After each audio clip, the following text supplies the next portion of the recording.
Hello friends, welcome to Delno. Today we are going to discuss part 14 Constitutional Law 1000 MCQ. So continue from question number 391. The first general election were held in India in जो first general election जो भारत में हुआ था वो कब हुआ था? 1949 to 1950, 1950 to 51, 1951 to 1952, 1956 to 1957. कौन सा होगा? Answer is C. ये हुआ था यानी कि 25 अक्टूबर 1951 टू 1952, 25 फेब, यानी कि लगभग 4 से 5 महीने के बीच में हुए होंगे. In the removal of which of the following officials does the parliament play no role? जजेज ऑफ हाई कोर्ट की अगर बात करें, जजेज ऑफ सुप्रीम कोर्ट की अगर बात करें, कंप्ट्रोलर ऑडिटर जनरल की अगर बात करें, इसकी जो रिमूवल होती है इसके लिए कहीं ना कहीं पार्लियामेंट का रोल होता है यहाँ पे. पर चेयरमैन ऑफ यूपीएससी की बात करें, यूनियन पब्लिक सर्विस कमीशन की, तो इसके चेयरमैन की रिमूवल के लिए कोई रोल नहीं है पार्लियामेंट के पास.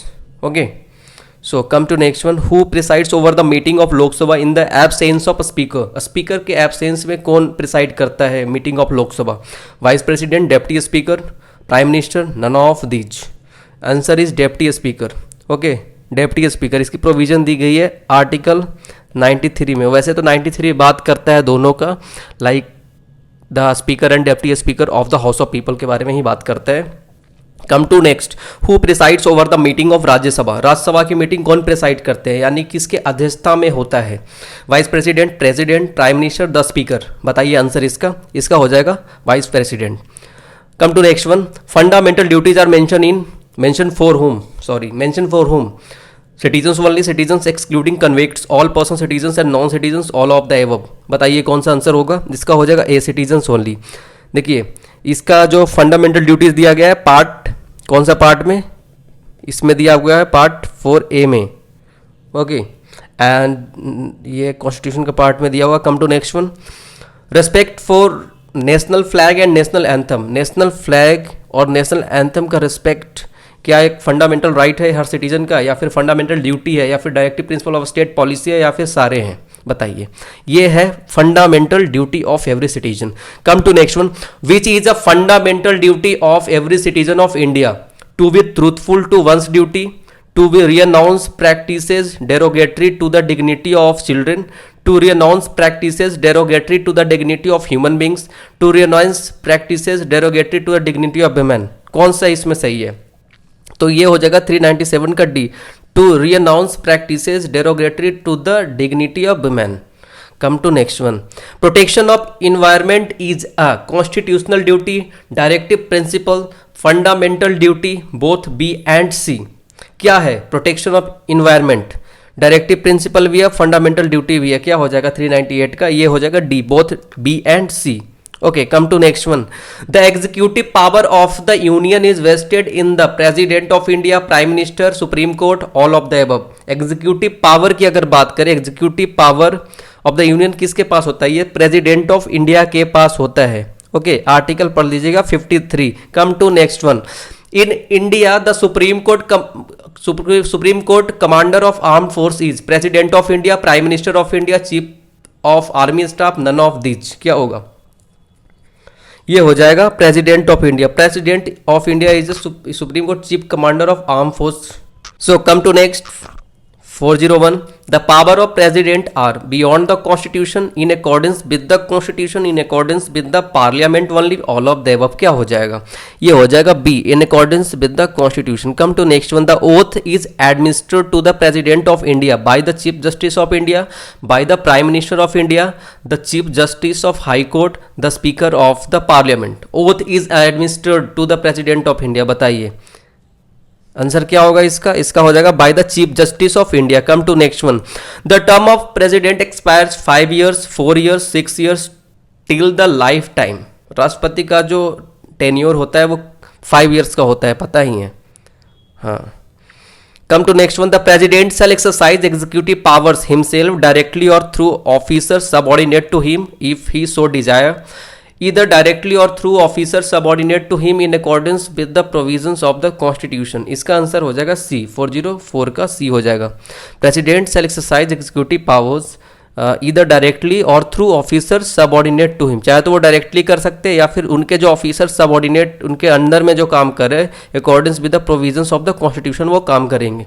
Okay, come to next one, which of the following is true, इनमें से कौन सा सही है बताइए। President is not bound by advice of council of minister, गलत है। President is absolutely bound by the advice of council of minister, no, all of the above भी नहीं होगा। President can send back an advice for reconsideration but become bound after the same advice is rendered, इसका हो जाएगा सी।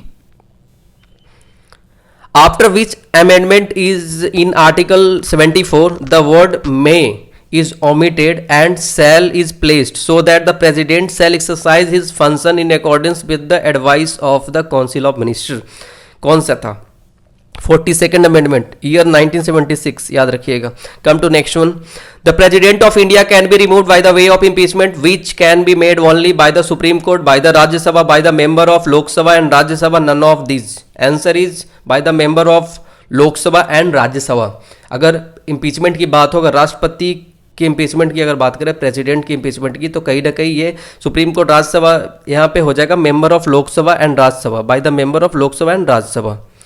सो 407 का क्या हो जाएगा? सी हो जाएगा। Come to next one, the clemency for the capital punishment is guaranteed by president of India, the chief justice of India, the prime minister of India, none of these, none of them, कौन सा हो जाएगा बताइए? ये हो जाएगा President of India। Come to next one, the President of India nominates the Chief Election Commissioner of India, the Chief Justice of India, the Comptroller and Auditor General of India, all of the above। क्या हो जाएगा? all of the above। ये सारे को nominate करते हैं chief election commission of India, chief justice of India, comptroller and auditor general of India.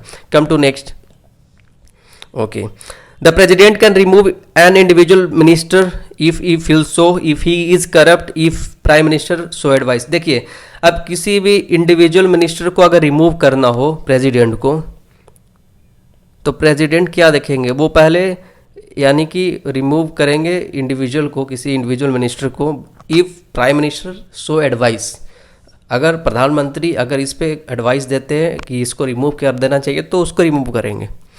Come to next one, president appoints all but not, president यहाँ पे सारे को अपॉइंट करते हैं पर किसको नहीं करते? देखिए, attorney general, chief election commissioner को नहीं करते, एडवोकेट जनरल स्टेट में होता है, पता है, तो एडवोकेट जनरल इसका आंसर हो जाएगा। एडवोकेट जनरल स्टेट का होता है and the governor of each state इसको अपॉइंट करते हैं, याद रखिएगा। Office of prime minister has a conventional basis, statutory basis, constitutional basis और all of the above. Office of जो प्राइम मिनिस्टर है ये कॉन्स्टिट्यूशनल बेसिस होना चाहिए, सी हो जाएगा इसका आंसर। Come to next one, unless it has been approved by the resolution of both house of the parliament, unless it has been approved by the resolution of the both houses of the parliament, financial emergency shall cease to operate at a maximum expiration of 2 months। 2 months याद रखिएगा। come to next one, the resolution of the amendment of constitution can be made by the Lok Sabha, by the Rajya Sabha, by the state legislative assembly, by the Lok Sabha और राज्य सभा। क्या हो जाएगा इसका answer? by the Lok Sabha and Rajya Sabha resolution to amend of constitution can be done। okay, come to next one, proclamation of emergency is valid up to 6 months, 1 year, 2 years, it has to be only 6 months and if needed further a second resolution has to be passed। which one is correct answer बताइए आप? so A B C D 415 का ये हो जाएगा, it has to be only B 6 months and if needed further second resolution has to be passed, इसका answer D हो जाएगा। The president rule in a state is imposed for a period of 3 months up to 6 months till the next election is held, it depends upon the president's wish. क्या हो जाएगा? Up to 6 months। Come to next one, 417, the power of the president of India to issue an ordinance is an, जो राष्ट्रपति के पास power है ordinance issue करने का, वो एग्जीक्यूटिव पावर है या लेजिस्लेटिव पावर है या फिर कॉन्स्टिट्यूएंट पावर है या फिर इनमें से कोई नहीं है, बताइए। सो ये है आपका legislative power. Come to next one, how long can a presidential ordinance remain in force? 6 months, 5 months, 3 months, none of the above, ये होगा 6 months। हाँ, which authority has the power of declaring caste और tribes as the schedule caste और schedule tribes, parliament, home minister, president of India, chairman of schedule caste and schedule tribe commission. बताइए, ये हो जाएगा chair president of India. Okay. The governor is answerable regarding his duty and power, is answerable in a court of law, is not answerable in a court of law, can be impeached in the Vidhan Sabha, is answerable to the Vidhan Sabha। क्या हो जाएगा? Governor is answerable regarding his duty to the power, is answerable in a court of law और not answerable और can be impeached in the विधानसभा। क्या हो जाएगा 420 का? ये हो जाएगा is not answerable in a court of law। याद रखना, is not answerable in a court of law। So thank you so much. Please like, share and subscribe my YouTube channel.